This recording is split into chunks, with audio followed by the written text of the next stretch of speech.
그럼 이제 이런 거 위주로 하면 고등학교 내신에서 좋은 점수를 맞을 수 있을 것이냐.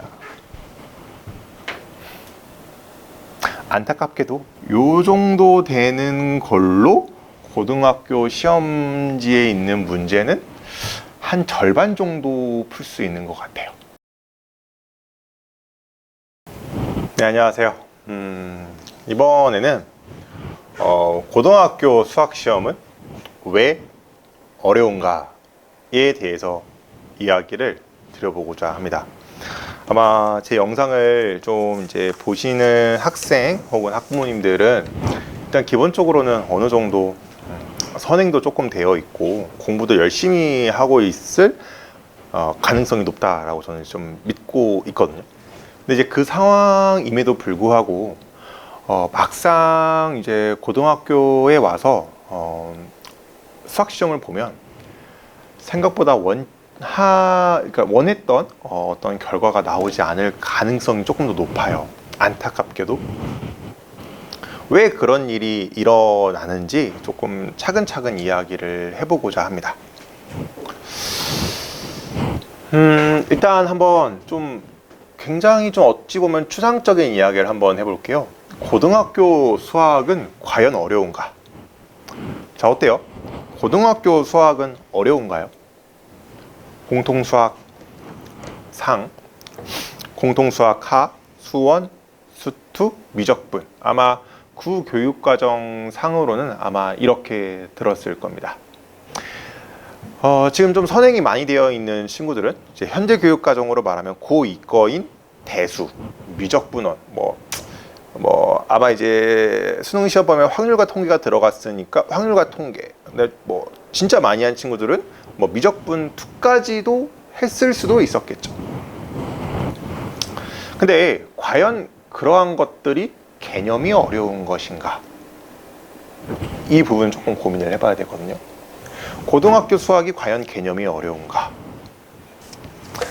그러니까 이건 철저하게 사람마다 기준은 다르겠습니다만 내가 좀 공부를 많이 하고 좀 열심히 해본 친구들은 좀 알겠지만 고등학교 수학 개념은 별로 어렵지 않습니다. 그러니까 바뀐 교육과정으로 고1 것도 다 끝내고 대수하고 미적분 원을 해도요, 그 개념의 양이 사실 그렇게 많지는 않아요. 특히 대수 같은 경우에는 특별한 개념이 과연 있나 싶기는 해요. 특별한 개념이 과연 있나 싶긴 해요. 오히려 특히 나중에 수능 공부 같은 걸 좀 해보시면 아시겠지만 대수 같은 경우는 사실상 어떤 사고력을 물어보는 문제가 대다수이기는 하거든요. 저는 항상 여기도 써놨지만 핵심은 이거라고 생각을 해요. 고등학교 수학이 어려운 이유는 문제가 어려워서 어려운 겁니다. 문제가 어려워서 어려운 겁니다. 저희가 한번 이런 이야기를 해볼게요. 만약에 고등학교 내신이 있다고 해봐요. 고등학교 내신 시험지.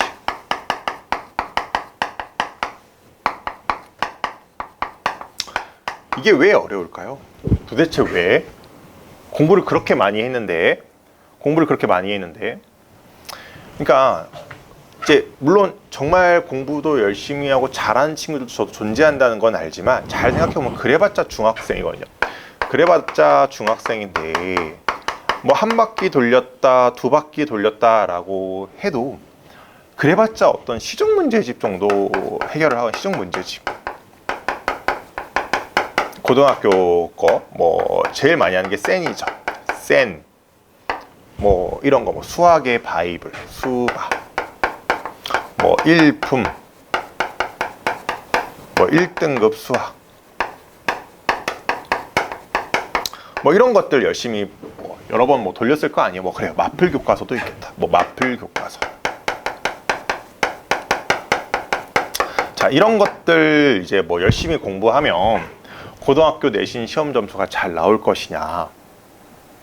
자, 물론 지역에 따른 특수성이 있고 수지 지역 내에서도 어떤 학교의 특수성이 있을 수는 있어요. 그렇긴 하지만 수지 지역 시험지가 전국 단위로 봐서도 좀 꽤 어려운 축에 속하거든요. 자, 이거는 뭐예요? 요거는 뭐 특히 센이나 수학의 바이블, 마플 교과서, 이게 나쁜 문제집이라는 건 아니에요. 굉장히 좋은 문제집이에요. 굉장히 좋은 문제집이에요. 개념을 쌓는 데 있어서. 개념을 쌓는 과정은 당연히 필요하고요. 당연히 필요하고요. 근데 이거 열심히 공부하면 고등학교 내신에서 과연 좋은 점수를 맞을 수 있는 것이냐, 이건 좀 고민해 볼 필요가 있어요. 여기서 좋은 점수라는 건 학생과 학부모님들이 원하는 그 점수대를 말하는 겁니다. 과연 쉽지 않을 겁니다. 뭐 안 된다까지는 아니지만 쉽지는 않을 겁니다. 왜냐? 고등학교 수학은 생각보다 문제가 많이 어렵습니다. 항상 이슈가 뭐냐면 문제가 어려워요. 문제가 어렵다. 문제가 생각보다 많이 어려워요. 그러니까 뭐 이런 이야기 하세요. 그러니까 특히 예비고1 어머님들이 우리 아이는 블랙라벨 레벨 스텝 2, 스텝 3까지도 풀고 풀어도 틀린 것도 별로 없어요. 막 이런 이야기도 하시면서 시험 내신 시험 보면 잘 볼 수 있지 않을까요? 확신을 할 수가 없어요. 왜냐? 생각보다 고등학교 내신은 어머님들이 생각하는 것보다 훨씬 어렵습니다. 왜냐? 문제가 어렵거든요. 근데 잘 생각해 보세요. 고등학교 선행을 여러 번 했어요. 여러 번 했어요. 센, 수학의 바ብል, 마플 교과서, 뭐 조금 더 아는 친구들은 이런 것까지 했겠죠? 이건 그래도 좀 난이도가 좀 있긴 합니다. 뭐 이렇게 했으면 한 2번 했다라고 했겠죠? 자, 그럼 이제 이런 거 위주로 하면 고등학교 내신에서 좋은 점수를 맞을 수 있을 것이냐? 안타깝게도 요 정도 되는 걸로 고등학교 시험지에 있는 문제는 한 절반 정도 풀 수 있는 것 같아요. 특히 난이도가 높다라고 하면요.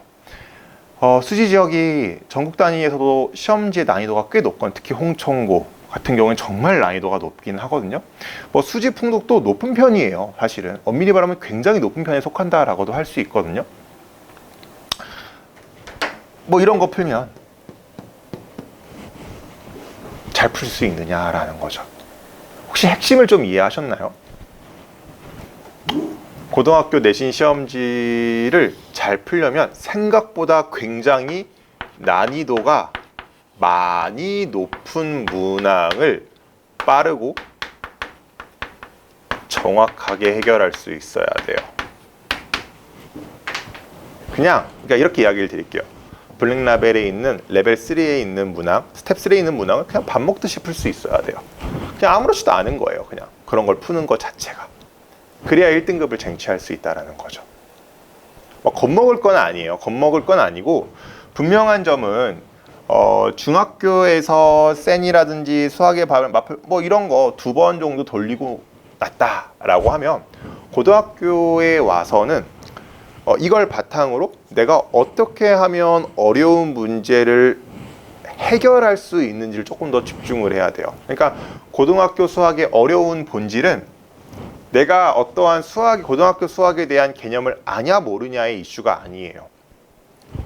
어려운 문제에 대한 경험이 얼마나 많은가, 어려운 문제를 풀 수 있는 체급이 있는가, 이런 게 조금 더 중요할 수 있다라는 거예요.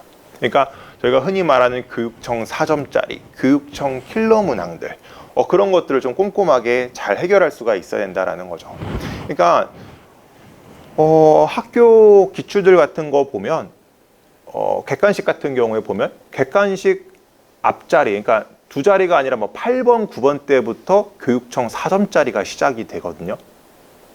난이도가 생각보다 굉장히 높습니다. 그런 것들이 시험지에 쫙 깔려 있어요. 그거를 50분이라는 시험 시간 내에 아무렇지도 않게 해결을 해야 돼요. 핵심은 이겁니다. 핵심은 이겁니다. 다 계속 제가 똑같은 말만 하거든요. 어려운 문제를 빠르고 정확하게 해결을 하는 게 포인트입니다. 그러니까 학생들 공부하는 거 보면 정말 좀 안타까운 게, 막 문제집 풀면서 동그라미 많으면 막 행복해하고 하하호호 해요. 지금 뭔가 잘못하고 있는 거예요. 자꾸 틀리고 어렵고 이래야 그게 진짜 공부를 한 거라고 할 수가 있거든요. 그렇죠? 어려워야 돼요. 고등학교 수학이 어려운 이유는 문제가 어려워서거든요. 자, 시험은 발전한다라는 이야기를 제가 해놓았어요. 그러니까 많은 친구들이 뭐 이런 거예요. 쌤, 제가 작년 기출들 한번 쭉 풀어봤는데 점수가 좋던데요? 그렇구나. 그러면 저 학교 가서, 고등학교 가서 점수 잘 나오지 않을까요? 보장할 수 없어요. 자, 항상 느끼셔야 되는 게 세상은 계속 발전하거든요. 그 해에는 그게 진짜로 제일 어려운 시험지였던 거예요. 근데 조금 시간이 지나가면 그 시험지가 쉽게 느껴집니다. 왜냐? 이미 출제된 문항들 같은 경우에는 많은 분석이 이루어져요. 그렇죠? 속해법 같은 것들도 좀 쫙 알려져 있고요. 그래서 여러분도 모르게 그 고등학교 기출에 관한 많은 문항들을 풀었을 가능성이 높아요. 그 상황 속에서 작년 기출을 풀어버리니 점수가 잘 나오겠죠. 하지만 핵심, 올해 시험지는 다르다라는 거예요. 나한테 익숙하지 않은 문항들이 너무 많은데? 이렇게 된다는 거예요.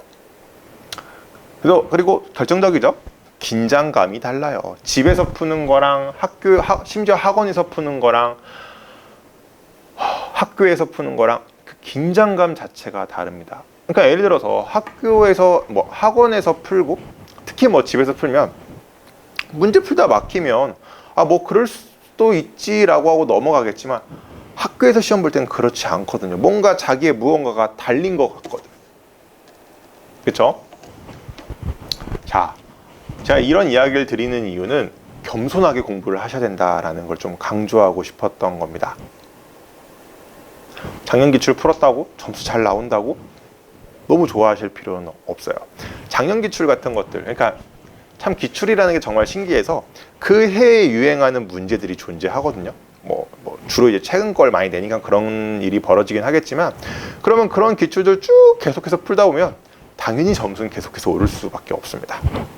그래서 그런 메타를 좀 잘 이해를 해보시고, 자, 항상 겸손하게 공부를 해줘야 된다라는 거, 이거 이야기 드리고 싶고, 오해하면 안 돼요. 작년 기출을 많이 풀어보는 건 당연히 도움이 됩니다.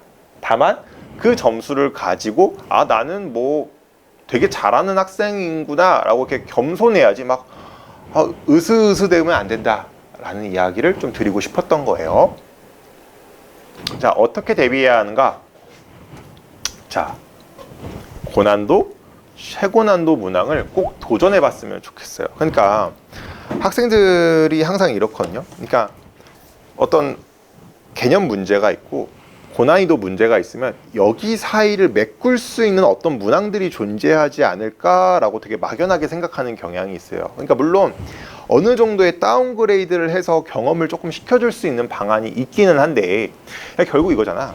우리가 좀 러프하게 이야기해보면 쉬운 문제는 개념이 하나 정도 활용되는 거겠죠, 쉽게 말해서. 근데 어려운 문제는 뭐예요, 쉽게 말해서? 개념이 2개, 3개씩, 4개씩 막 활용되는 거 아니겠어? 그쵸? 여러분, 그럼 그런 문제 해결하려면 어떻게 해야 돼요? 많이 해보는 수밖에 없어요. 많이 해보는 수밖에 없어요. 그러니까 어떤 한 문제의 4개의 개념이 있다고 해봐. 그 4개의 개념을 하나 다 빼서 다시 공부해봤어. 그게 무의미하다는 건 아니야. 근데 하나 보면 어차피 생각보다 많이 쉽거든요. 생각보다 많이 쉬워요. 어려운 이유는 하나야. 합쳐져서거든. 합쳐져서. 그렇죠? 그러면 그 어려운 이유에 대해서 뭔가 어떤 변질이 이루어지면 안 된다고 저는 생각을 하거든요. 그 자체로 해결하려고 노력을 하셔야지. 그렇죠? 그러니까 어떤 수학에 대한 실력의 상승이 있을 때 뭔가 이렇게 선형적으로 될 것 같지만 그렇지 않거든요. 자, 제가 좀 부탁을 드릴게요. 고난도, 최고난도 문항을 꼭 도전을 해보셨으면 좋겠어요. 해보셨으면 좋겠어. 참고로 쌤은 해설지 같은 거 봐도 된다는 주의기는 해. 어느 실력 이상 쌓일 때까지는 난 솔직히 해설지 봐도 된다는 주의이긴 하거든. 뭔가가 있어야 좀 많은 걸 도전할 수 있다. 그러니까 어느 정도의 지식은 있어야 좀 도전할 수 있다라고 생각을 하는 편이기 때문에 해설지 보셔도 돼요. 최고 난이도 문제 풀 때. 해설지를 보면서 이해하는 과정도 나는 분명히 도움이 된다라고 생각을 하거든요. 그리고 나서 어느 이상 실력이 쌓였을 때는 최대한 스스로의 힘으로 해결해 보려고 노력을 하셔야 되겠지. 그다음 두 번째, 수학 데이를 만들어라. 사실 수학 공부라는 게 딱 뭐 이렇게 한두 시간, 1시간만 하고 2시간만 하고 이렇게 해서는 실력이 늘 수가 없어요. 아니 왜냐면 생각해봐. 어려운 문제를 풀다 보면 갑자기 1시간이 훅 하고 지나갈 수도 있거든. 그럼 한 문제 풀고 끝낼 거니? 무슨 말인지 알겠죠. 그래서 어느 정도는 롱텀을 쫙 잡고 수학 문제를 풀 수 있는 어떤 시간이라든지 어떤 날이 있어야 여러분들의 실력이 확 상승할 수가 있습니다. 그래서 반드시 어떤 수학 데이를 만들어서 일주일에 최소 하루 정도는 수학 데이를 만들어서 아직은 3월 전까지는 여유가 있으니까요.